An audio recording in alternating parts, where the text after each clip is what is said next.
Just why is the anime making such a point of Reno's social awkwardness? Hello, my wonderful viewers, and welcome to another episode of Betty Adams Overanalyzes. Today we are going to be taking a look at Kaiju number 8, and something that happened in episode 7, but something that's been building from episodes 1 through 8 and throughout the manga. Now, this will have spoilers for the manga, for fairly far into the manga, but nothing's been confirmed or denied. So take that for what you will. There's nothing solid that will be beyond what's in the anime. So if you consider that a spoiler warning, you can check out now, and I'll give you a chance to do that by telling you to check out the links below the video to get your copy of my book, Dying Embers, Dragons, Aliens, and Things That Go Boom in the Night. But if you're not worried about spoilers, carry on. Kaiju number 8, the anime, season 1, episode 7. We see our intrepid troop of rookies out on their very first battle. Come to think of it, it might have been episode 6. Anyway, Vice Captain Hoshina has given them the pep talk. You know, don't pay attention to your scores out there. Your skills and results are what matter, whether you live or die. And this gets the rookies really hyped, and Furuhashi initiates a call and response. Now, the call and response is something that plays on that pack mentality that humans have. It's very basic, but it does require training. So across many genres and many mediums, writers have used whether or not a character knows how to respond to a call and response situation to indicate their status within the social order. Are they an outcast? Do they know what's going on? One of the more recent examples was in the Voltron series that Netflix released. You have the highly social Lance initiate a call and response. I say Vol, you say Tron. And then you have the socially outcast Keith, who just doesn't get it. And the fact that he does not understand not just the specific call and response, but the call and response as a thing establishes him as being outside the normal social range. He wasn't raised like kids normally are. Another classic example is you have someone who is Catholic, raised, would know something, and someone's like pretending to be Catholic, but they don't know the proper responses to the call and response prayers. This also works for other denominations.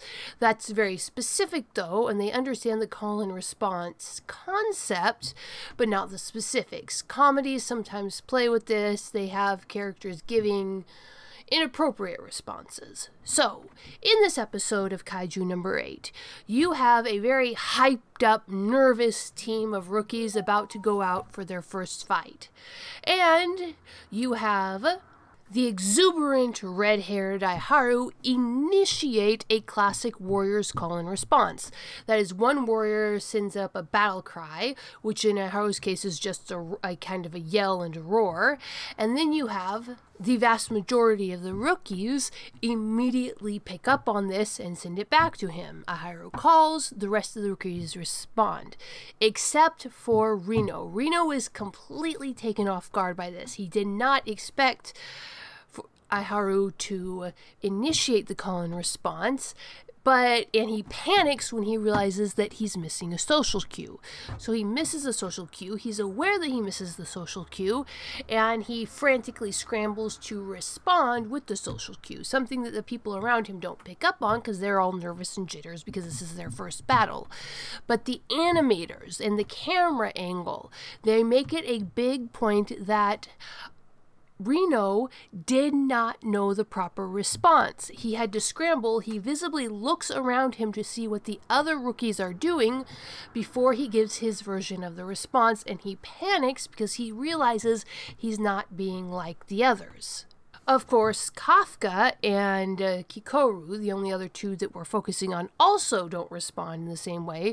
But you can see that Kafka is spaced out, but he's very confident in his response when he does respond. He was just delayed because he was so hyped and he was in his own little world. But he understands what's going on and he doesn't really care what the others think about them. He has that mature confidence. And Kikoru just doesn't respond at all. And you can see in her face it's because she thinks this is just rowdy. This is just peasantry rowdiness, and she is choosing not to respond even though she understands the situation. And that really makes Reno's response pop. He completely missed the common social cue that almost everybody else responded to. He saw that he was missing a social cue, panicked when he realized he was missing a social cue, and scrambled to appropriately respond to the social cue. Now, that could just be that Reno is socially awkward. And as you get further on in the manga, you realize he has good reason to be socially awkward. But that panic, that was not the panic of someone who was socially awkward. That was the panic of an infiltrator who realizes that their cover is about to be blown. Which goes back to my theory that, well, Reno is a little sus. Reno was there when the Kaiju attacked Kafka at the cleanup site. Reno was there in the hospital when the Kaiju took over Kafka.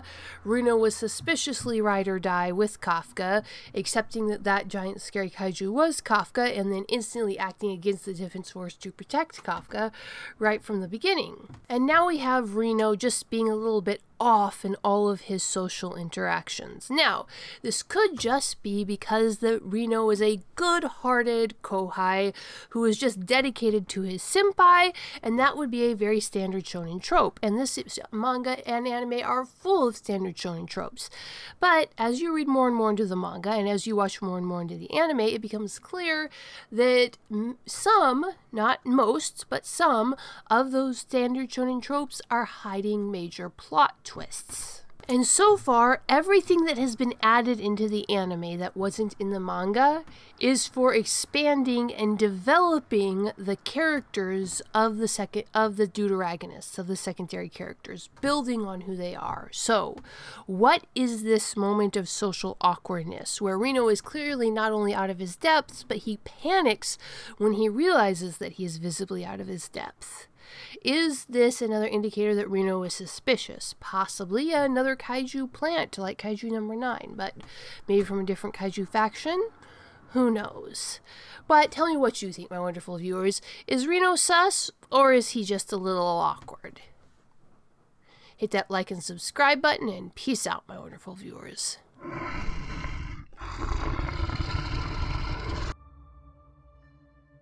Drake McCarty's leg was shattered, deep in the wilderness.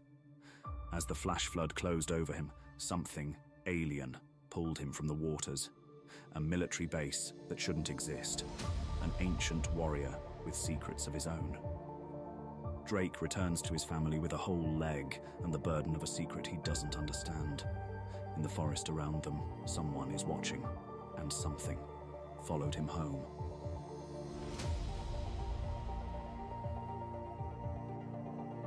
Flying Sparks.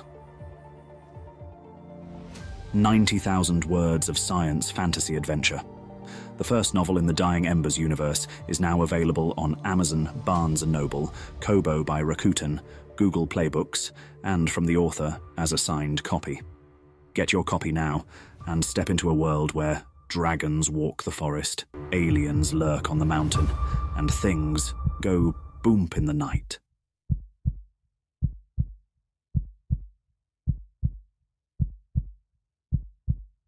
Escape into another world with the writings of author Betty Adams.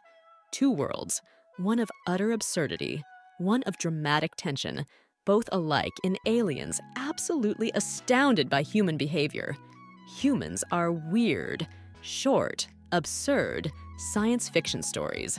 Flying sparks, dragons, aliens, and things that go boomp in the night. Books available on Amazon, Barnes & Noble, Kobo by Rakuten, Google Play Books, and at authorBettyAdams.com for a signed copy.